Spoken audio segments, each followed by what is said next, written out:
오늘 함께 보실 말씀은 창세기 33장 12절부터 20절 말씀입니다. 창세기 33장 12절부터 20절 말씀 한 절씩 교독하고 마지막은 함께 합독하도록 하겠습니다.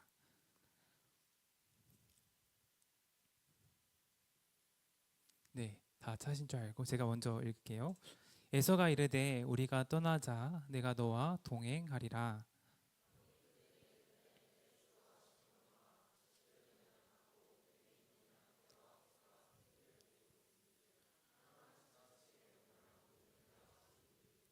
청하건대 내 주는 종보다 앞서 가소서. 나는 앞에 가는 가축과 자식들의 걸음대로 천천히 인도하여 세일로 가서 내 주께 나아가리이다.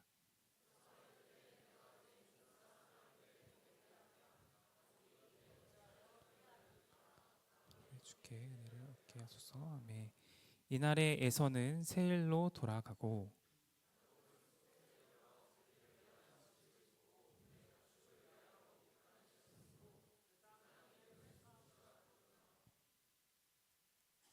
네.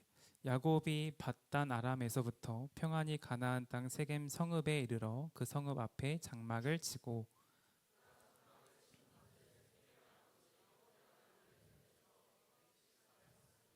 함께 읽겠습니다. 거기에 제단을 쌓고 그 이름을 엘엘로헤르이스. 네. 아멘. 네. 우리 옆에 있는 분들과 함께 인사를 한번 해볼까요? 네. 사랑합니다. 축복합니다. 사랑합니다. 축복합니다. 네. 오늘 예배에 나오신 모든 분들을 사랑하고 축복합니다. 저희 청년부 선교팀이 지금 국내 선교로 포항에 이렇게 있죠. 네, 그래서 오늘 올라오는 일정으로 알고 있는데 우리 끝까지 올라오는 과정까지 우리 잘 안전하게 잘 올 수 있도록 기도해 주시면 너무나 좋을 것 같습니다.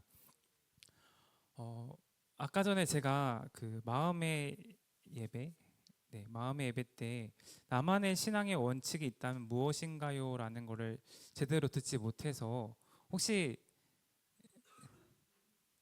나와서 말씀을 해달라면 좀 어려우니까 한번 적어보실까요? 못 적으신 분이 있다면 한번 적어볼까요? 네.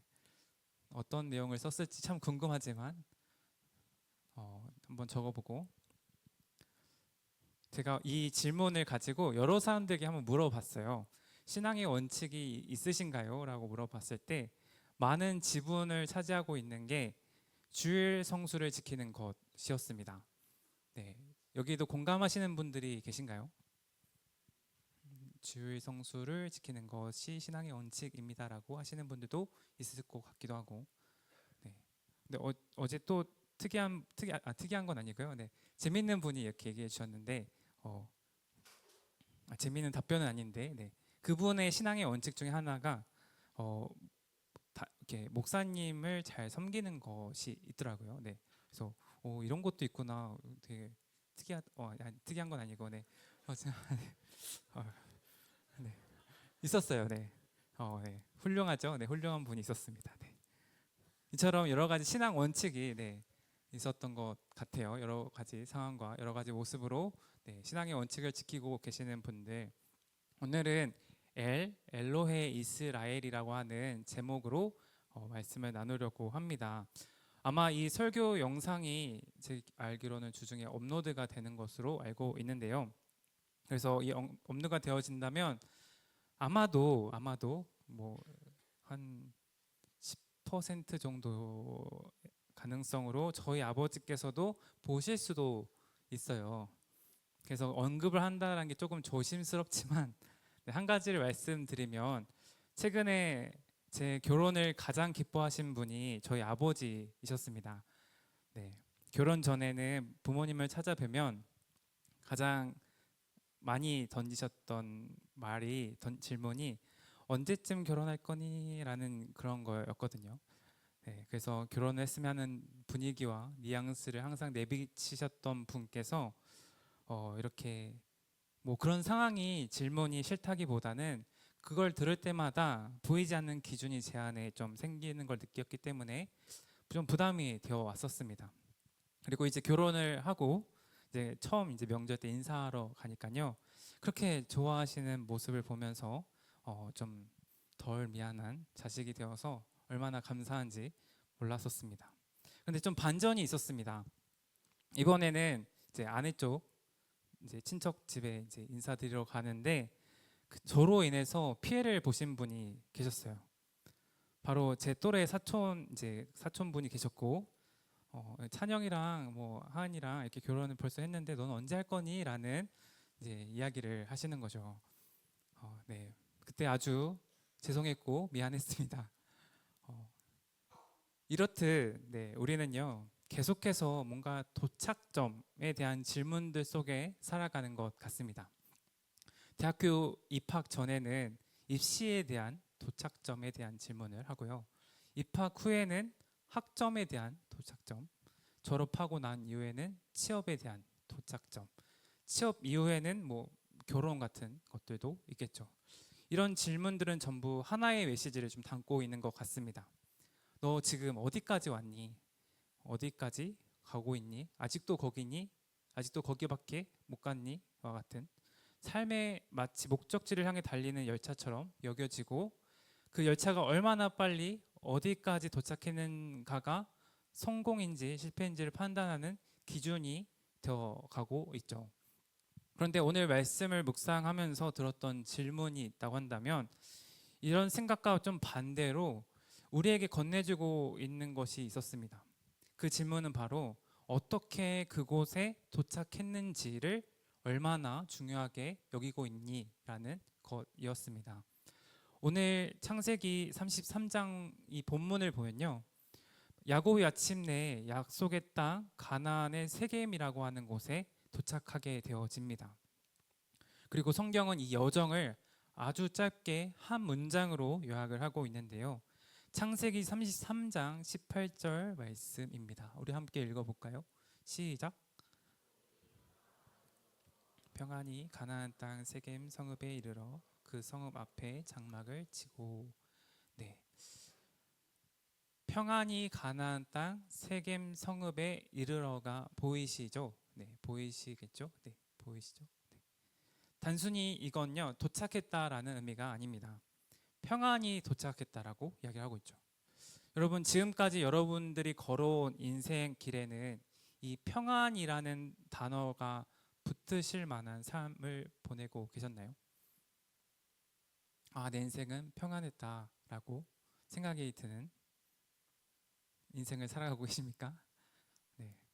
왜 아무도 없죠? 네. 큰일이네요. 평안히, 네. 평안히. 우리는 단어를 한번 생각해 보면 이 단어를 생각해 볼 수 있는 이 시간이 되었으면 좋겠는데요. 어떻게 갔기에 평안이라는 단어가 붙을 수 있었는가? 오늘 이 말씀을 통해서 어떻게 가는지가 얼마나 중요한지를 한번 생각해 볼 수 있을 것 같습니다.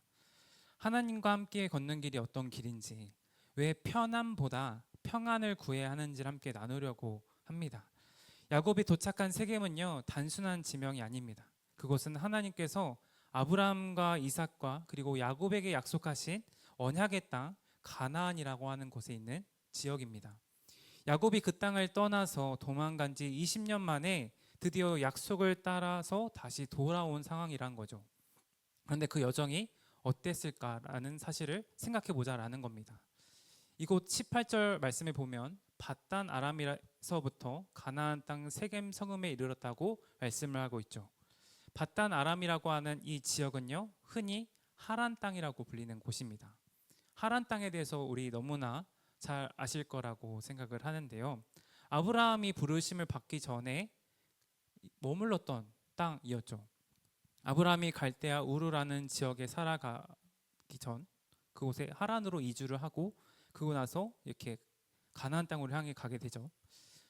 이 밧단 아람이라고 하는 지역은 지금 뭐 티르키에라고 하는 지역의 나라의 남동부 지역이라고도 불리는 곳이고, 세겜이라고 하는 지역은 성경 속에서는 가나안 땅, 이스라엘 땅 여기 맨 아래쪽에 있는 위치인데 현재는 팔레스타인 나블루스라는 지역에 위치한 곳입니다.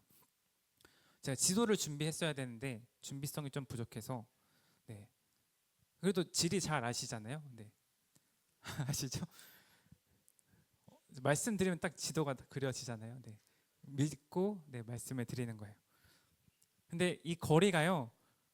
이 거리만 직선 거리만 해도 약 550km 정도 된대요. 근데 이 직선 거리로 갈 수가 없어서 우회를 해야 되는데 실제 이동 거리가 뭐 산지를 건너고 강을 비껴 가야 하기 때문에 약 700km가 돼요. 그러니까 550에서 700에서 800 정도로 뛰어넘는 거리를 가야지만 이 땅에 갈 수 있는 거죠. 즉 바단 아람에서 가나안 땅 이 세겜 땅까지 가기 위해서는 약 700에서 800km 정도를 걷거나 이렇게 짐승을 타고 가거나 하는 그런 과정을 밟아야 된다라는 것이죠. 직선 거리만으로도 약 550km 정도 되고 실제 이동 거리가 산지 강을 우회를 건너야 돼서 약 700km 정도 되는 거리를 쉽게 갔을까요? 산을 넘고 가파르고 험한 길을 약 700km 정도를 걸어본다라고 한번 생각을 한번 해봅시다. 네. 아마도 여기 대부분 분들이 군대를 가셨을 텐데 행군이라는 걸 하잖아요. 네, 해죠. 네. 해보신 분들이 있을 거예요. 네. 그 걸을 때 어떻게 걷죠? 네. 물집이 잡히고 네. 이렇게 아프잖아요. 네. 힘들죠? 다리. 아니 안 힘드셨죠? 예. 아 그렇구나. 네. 다들 튼튼하셨군요. 네. 그 정도로 많이 힘들고 어려운 길을 건너섰겠죠. 어제 제가 내비를 좀 켜서 인천에서 부산까지 한번 계산을 좀 거리를 재봤더니요. 약 400km 정도를 차로 타고 가야 되더라고요. 400km를 가도 약 300km가 남는 거리죠. 2배가 넘는 거리를 가족들을 데리고 가축들을 데리고 또 종들을 데리고 함께 걸어서 이동을 했다라는 상황을 상상해 보자라는 거죠. 차 타고 부산만 가도요. 저의 주변 지인들은 누가 운전할래? 너가 운전해라 제발 하면서 신경전을 벌입니다.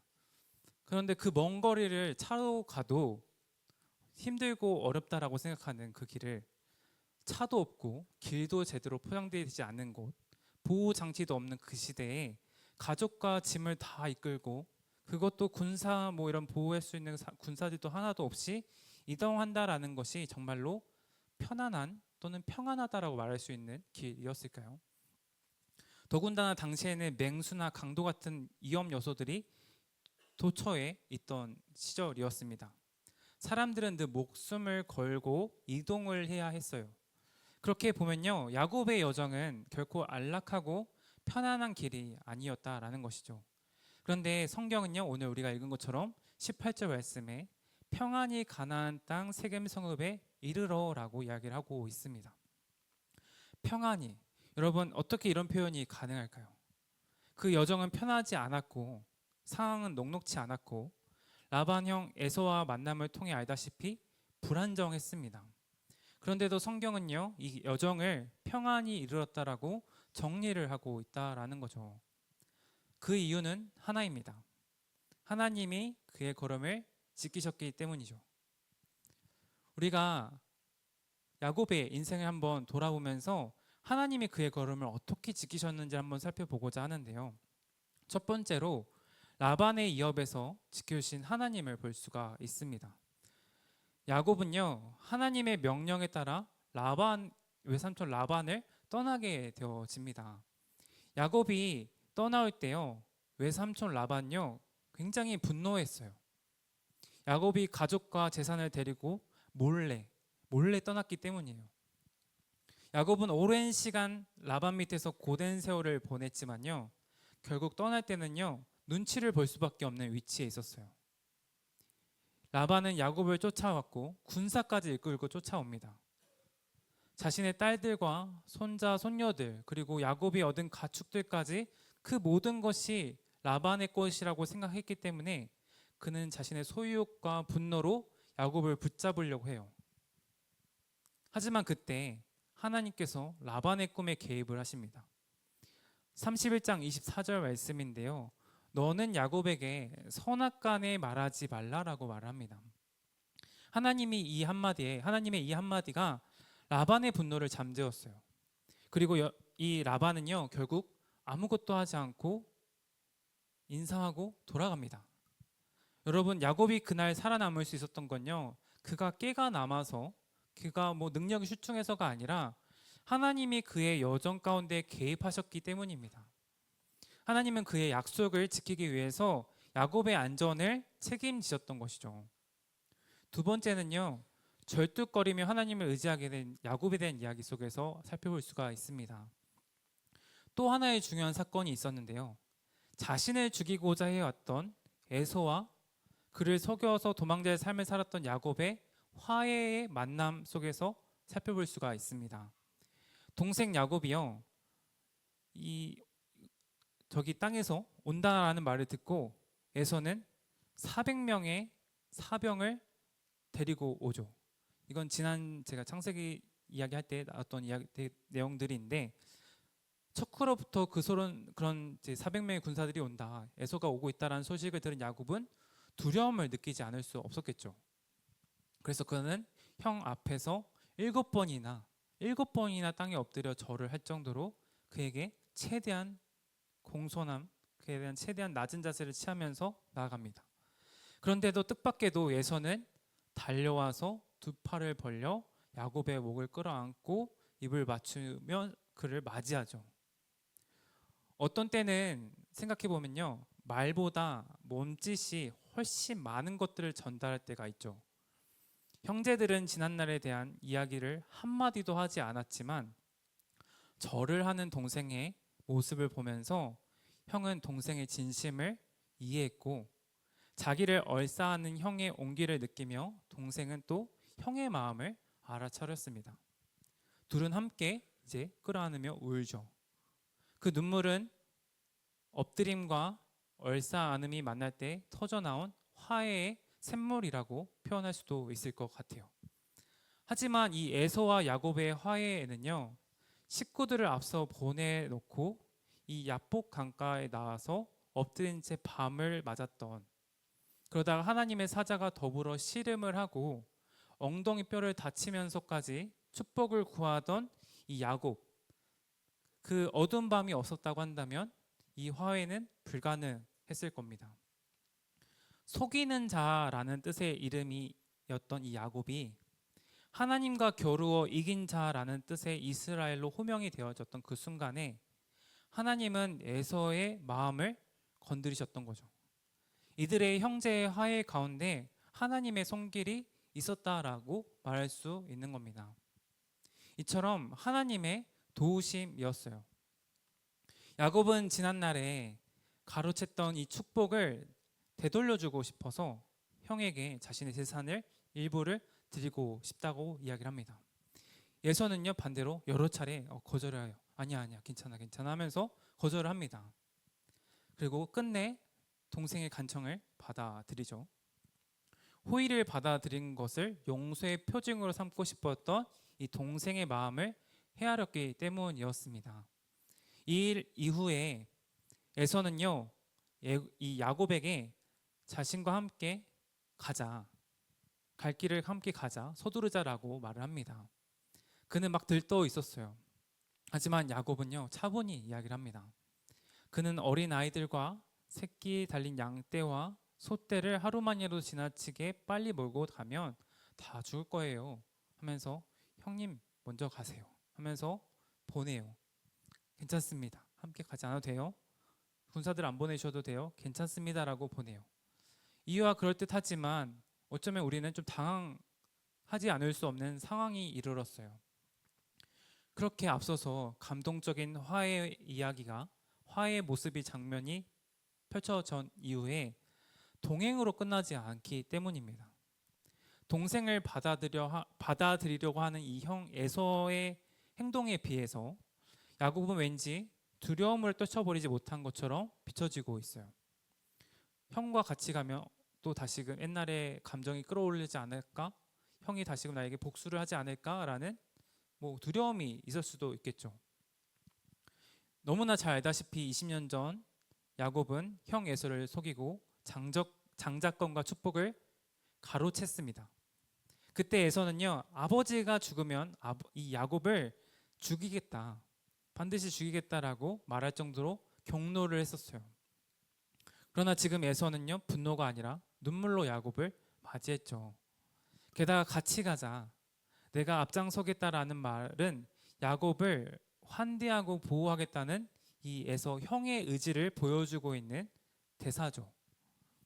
지금까지 바라던 관계 회복의 문제가 해결되어지고 앞으로의 긴 여정의 여행에서 안전을 보장받을 수 있게 되어지고 형으로서의 배려와 우호를 받았기에 이 제안을 안 받는 게 이상하다라는 거예요. 그런 형의 제안에도 불구하고 왜 야곱은 이 형 에서와 함께 가지 않았는가? 왜 이 말에 흔들리지 않았는가를 한번 생각해 보자라는 겁니다. 그 이유는요, 단순합니다. 그의 여정은 좋은 관계로 가는 여정이 아니라, 좋은 관계로 끝나는 완성이 아니라 하나님의 약속으로 완성되어야 했기 때문입니다. 야곱은 화해를 원했죠. 화해를 원했지만 화해가 곧 동행으로 이어지는 건 아니었습니다. 사람과의 관계는 회복될 수 있지만 믿음의 길은 오직 하나님과 함께 가야 하는 길이라는 것을 그가 알았다라고 말할 수 있는 거죠.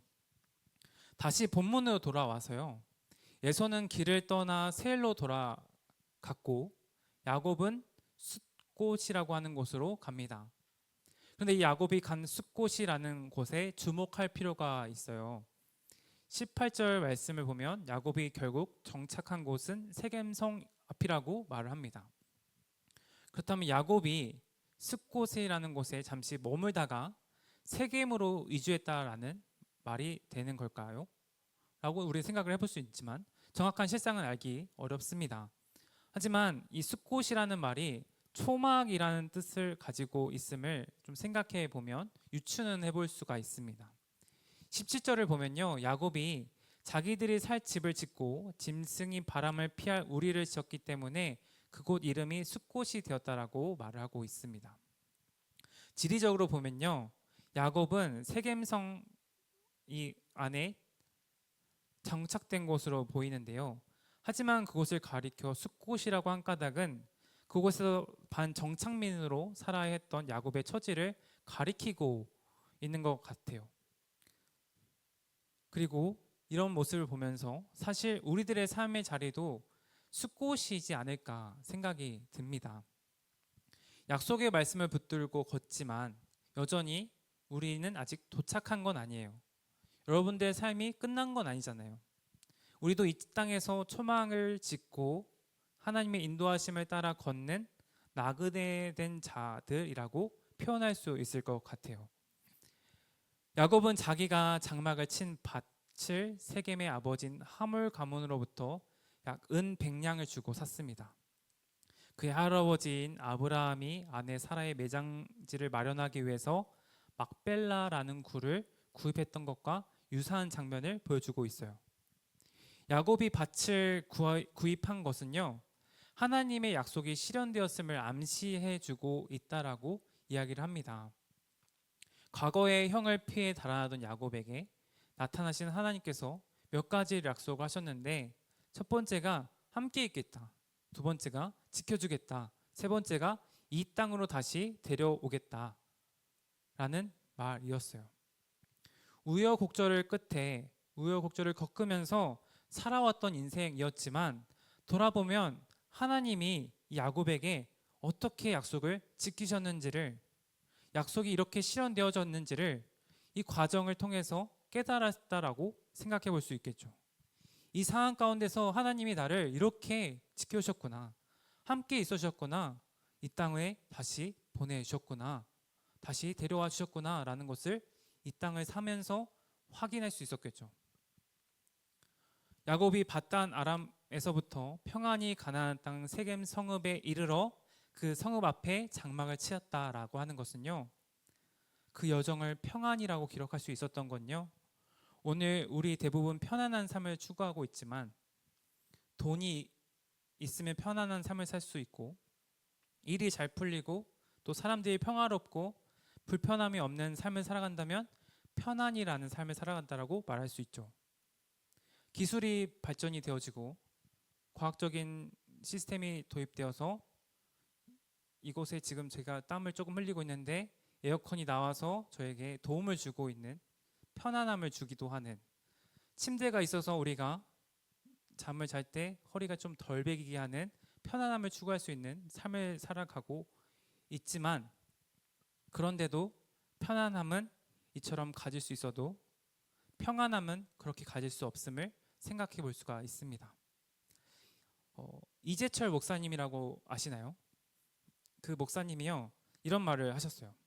편안함은 사람이 줄 수 있지만 평안은 하나님만이 주신다. 다시 읽어드릴게요.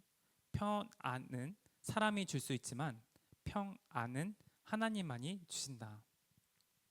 야곱의 여정은 절대 편안하지가 않았어요. 편안한 삶을 살지 않았어요. 그러나 그는 하나님과 함께 걸었기에 평안히 도착할 수 있었어요. 야곱의 그 여정은요, 안전하게 마칠 수 있었던 건요, 자기 힘 때문이 아니다. 하나님이 라반의 분노를 막으셨고, 하나님이 에서의 마음을 감동시키셨고, 하나님이 그 걸음을 인도하셨기 때문에 편안히 도착했다라고 말할 수 있다라는 거죠. 평안은요, 도착지의 결과가 아니고요, 여정 중에 하나님이 함께 하셨다라는 증거가 되어졌습니다. 야곱은 세겜에 도착하자마자 제단을 쌓았어요. 그리고 이렇게 고백을 합니다. 아까 제가 잘 읽지 못했던 엘 엘로헤 이스라엘, 좀 띄워서 읽어봤어요. 엘 엘로헤 이스라엘. 이 말은요, 이스라엘의 하나님이란 뜻입니다. 엘은요, 하나님, 엘로헤는 뭐뭐의라는 조사, 네. 그리고 이스라엘은 말 그대로 이스라엘. 그래서 합쳐져서 이스라엘의 하나님이라는 의미가 되겠죠. 그런데 사실 이 엘은요, 가나안 사람들이 만신전에서 모셨던 신 가운데 최고의 신을 가리키는 명칭이었어요. 그런데 야곱은 그들이 말하는 최고의 신이 바로 자기와 동행하신 야훼 하나님이시다라고 선언을 하고 있는 장면입니다. 이것은 야곱이 했던 약속에 대한 이행이었어요. 창세기 28장 21절에서요, 야곱은 자신이 안전하게 저희 아버지 집으로 돌아가게 해주시면 주님이 저희 하나님이 되실 거예요. 이렇게 약속한 바가 있습니다. 그리고 마침내 야곱은 고향 땅으로 돌아왔죠. 그리고 그렇게 제단을 쌓아서 엘 엘로헤 이스라엘, 지금까지 날 지켜주신 하나님을 나는 이제 믿습니다. 정말 나의 하나님이라고 고백합니다. 나의 하나님, 나의 하나님이라고 인정하는 고백이 되어지는 거죠. 자신의 삶을 돌아보면서, 인생을 돌아보면서 나의 하나님이라고 고백되어질 수 있는 순간이 얼마나 있었을까요? 약속을 이루신 하나님을 만나고, 나를 지켜주신 하나님을 만나고, 나를 인도하신 하나님을 만난 그때 자신의 하나님이 되었죠. 엘 엘로헤 이스라엘이라는 고백을 하고 있습니다. 이전에는 할아버지의 하나님, 할아버지 아브라함의 하나님, 아버지 이삭의 하나님이라고 고백했던 이 야곱이 이제는 나의 하나님, 이스라엘의 하나님이라고 고백을 하고 있습니다. 그 하나님은 나의 넘어짐에도, 내 실패에도, 내 속임도 아셨지만 나를 놓지 않으셨고 마침내 여기까지 인도하신 하나님이심을 고백하고 있는 거죠. 여러분들도 오늘 우리에게도 이 고백이 있기를 소망합니다. 우리의 삶도 여전히 어쩌면 숲곳이라고 하는 도착과 과정 사이 어딘가에 텐트를 치고 살아가는 나그네의 삶입니다. 원하는 무언가를 얻지 못했고 관계는 어설프고 신앙도 자주 흔들립니다. 그러나 야곱처럼요, 그 과정을 함께 하신 하나님을 경험했다고 한다면 우리도 이런 고백을 하겠죠. 엘 엘로헤 이스라엘, 하나님 당신은 저희 하나님이십니다. 나의 하나님이십니다. 부모님의 하나님도, 교회의 하나님도 아닌 나와 함께 걸어오신 살아계신 하나님이십니다라고 고백하겠죠. 제가 한 가지 저의 이야기를 하면서 좀 마무리 지려고 하는데요. 제가 태어날 때 옆구리에 좀 이 주먹만한 어른 주먹만한 혹이 있었다고 합니다. 저를 치료해 주신다고 한다면 어디든 가겠습니다라고 하는 저희 부모님의 기도가 있었고 수시로 이렇게 병원에 가서 응급실에 가서 입원을 하고 치료를 받아야 했던 제가 어느 순간에 좀 괜찮아졌어요. 그리고 이 수술도 잘 되고 어, 너무나 괜찮아졌고 그 상황에서 저희 부모님이 목사님이신데 목사님이셨던 저희 부모님이 어디든 가겠습니다는 그 기도 상황을 하셨잖아요. 근데 서울에서 이렇게 전도사 생활을 하시던 분께서 저기 전라남도 완도에 있는 어떤 섬, 배 타고 더 들어가야 되는 섬 속에서 교회는 지어졌는데 목회자가 없습니다. 혹시 와주실 수 있나요? 라고 전화는 오는 그 제안을 듣고 다른 제안도 있었지만 이곳이 하나님이 부르신 곳이다라고 생각을 하고 그곳으로 가셨대요. 저는 이제 나중에 커서 이런 이야기를 들었겠죠. 그래서 저는 가끔은 농담 삼아 저 때문에 저희 부모님께서 섬에 들어가셨어요라고 이야기를 하곤 하지만 그렇게 부모님께서 섬으로 들어가셔서 그곳에서 사역을 하시고 약 28년간을 사역을 하셨어요. 그곳에서 저는 부모님과 함께 이제 신앙생활을 자연스럽게 하게 되어졌고 그곳에서 부모님이 하시는 사역들을 보면서 많은 것들을 좀 경험하고 고백하게 되어졌습니다. 쌀이 없었어요. 쌀이 없는데 하나님께 어머니께서 기도를 하셨대요. 목회를 하고 사역을 하고 이렇게 하는데 쌀이 없어요. 먹을 게 없어요. 라고 기도를 하셨겠죠. 하나님 도와주세요라고 기도를 했겠죠. 그 기도를 통하여서 얼마나 이 상황이 안타깝고 뭔가 쌀도 없는 이 집안이 얼마나 슬프고 약간 그랬을까요? 그런 상황과 사정 속에서 갑자기 어떤 지인분이 쌀을 툭 던지고 가셨대요. 그래서 그 쌀을 가지고 오늘 저녁을 해결하고 내일 아침을 해결하고 또 이제 식사를 할 수 있게끔 하게 되어졌겠죠. 그런 순간들이 굉장히 많았다라는 거죠. 그런 스토리들이 굉장히 많이 있는 거예요. 그분은 그런 상황에서 저희 부모님의 입장에서는 하나님은 내가 목회를 하는 사역하는데 살아가는데 하나님의 일을 하는 가정 가운데 어려움이 없도록 필요를 채우시는 분, 그 하나님을 경험하고 고백하게 되어졌었죠. 저도 이제 그 모습을 보고 자랐기 때문에 나의 하나님은 바로 그런 분이시다라는 고백을 가지게 되어졌습니다. 여러분들의 삶 속에서는 어떤 하나님을 고백하고 깨닫게 되어지시나요? 여러분의 신앙 속에서 하나님을 어떻게 고백하고 나아가게 되어지십니까? 부르시면 어디든 가겠습니다라고 이야기를 하면서 섬으로 가셨던 저희 부모님께서 연세가 있으신데 약 28년간 한 교회 담임 목사로 개척교회 미자리 교회에서 사역을 하시면서도 이것저것 많이 가꾸시고 세우시고 하셔서 그냥 그곳에서 사시면 은퇴까지 그냥 안전하게 안정을 가지고 살아갈 수 있는데 그 교회를 두시고 은퇴도 얼마 남지 않은 상황에서 또 다른 진도라는 곳으로 작은 또 시골 마을로 들어가서 목회를 새롭게 시작하십니다. 그 모습을 보면서 저는요 또 도전이 되어졌습니다. 아니 이곳에 있으면 그냥 편안하게 은퇴를 하실 수 있는데 굳이 또 새로운 곳에 가서 고생을 하시나라는 생각이 드는 거죠. 그러면서 그분의 신앙을 또 경험하게 되어지고 고백되어지고 나의 하나님은 그러면 나는 어떻게 고백을 하게 되어질까? 저의 신앙 속에서 고민하고 생각하게 되어집니다. 그러면서 나의 삶 속에서 어려움이 닥칠 때 힘든 일이 생길 때 나의 하나님께서 우리 부모님 가운데 어떻게 함께 하셨고 어떻게 인도하셨는지를 보면서 나의 하나님은 이런 분이시구나. 나의 하나님은 저런 분이시구나. 나도 그 하나님을 바라보면서 나아가야겠지. 나도 이렇게 나가야겠다라는 고백이 담겨지고 저의 하나님을 세워져 가고 만들어 가고 있는 저의 여정을 만들어 가고 있습니다. 그래서요 결론을 맺자면요 우리 인생의 도착점보다 더 중요한 건요, 우리가 그 길을 어떻게 가느냐입니다. 하나님이 나의 삶을 인도하시고 우리의 삶을 인도하신다고 한다면 그 하나님을 우리가 어떻게 바라보고 어떻게 생각하고 그 말씀을 지키며 살아가야 하느냐, 그게 매우 중요한 것 같습니다. 그래서 제가 세 가지 기준을 한번 가져와 보았습니다. 네, 써 있죠. 첫 번째, 하나님의 약속을 기준으로 삼는 거. 상황이 아니라요, 말씀이 나의 길을 정했으면 좋겠어요. 어떤 문이 열려 있어도 그 문이 하나님의 약속과 다르면 멈출 수 있어야 합니다.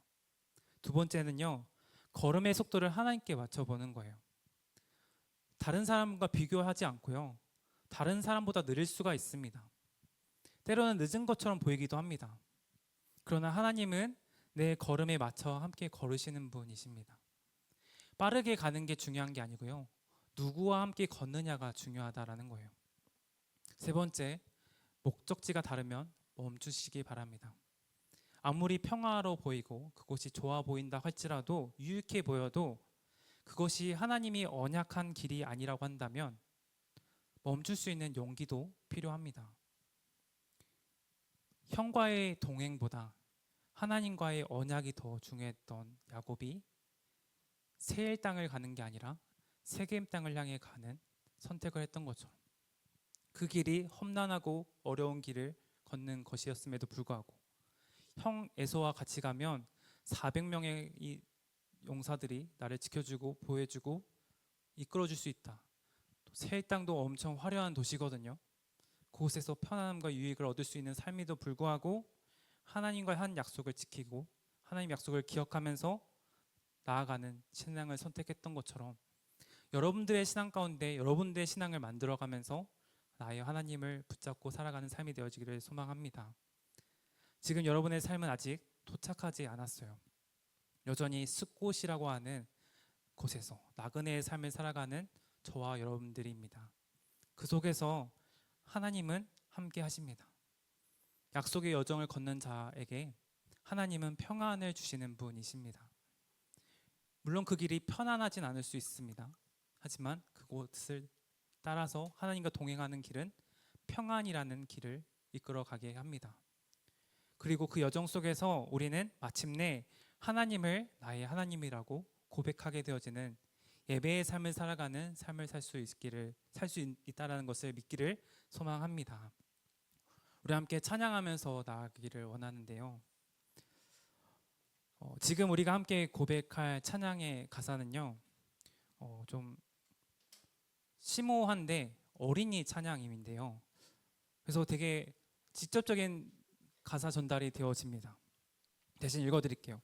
때로 이해되지 않는 말씀, 감당하기 어려운 순종의 자리에 서더라도 우리는 이렇게 고백할 수 있습니다 라고 하면서, 그래도 하나님은 선하십니다. 그래도 주님 뜻은 완전합니다. 여러분, 오늘 이 자리 가운데 하나님이 여러분의 하나님이 되심을 고백하면서 하나님은 선하십니다, 주님의 뜻은 완전합니다 라는 고백으로 나의 하나님을 고백할 수 있는 시간이 되기를 소망합니다. 우리 함께 찬양하겠습니다.